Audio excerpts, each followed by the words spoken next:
ప్రజాస్వామ్యంలో సామాన్యుడు అసామాన్యునిగా చేయటానికి అవకాశం కలుగుతుంది అని మన రాజ్యాంగ నిర్మాత చెప్పిన మాటలు.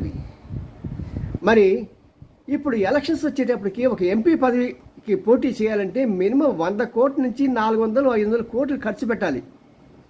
సామాన్యుడు ఎక్కడ ఖర్చు పెడతాడండి? ఎక్కడి నుంచి ఉంటాడు? ఆఫ్టర్ ఆల్ కౌన్సిలర్ పోటీకి నిల్చోడానికి అవకాశం తక్కువ. మరి లోక్సభ స్థానానికి నిలబడగలరా? కానీ ఇప్పుడు స్థానం ఎలా ఉన్నాయంటే, మన ఈ మధ్య గోవాలో బీజేపీ క్యాండిడేట్ ఒక ఆవిడ పేరు చెప్తాను అండి, పల్లవి డూపో అంట. ఆవిడకి ఎన్ని కోట్లు వస్తుంది అంటే 1400 కోట్ల రూపాయలు ఆస్తుంది.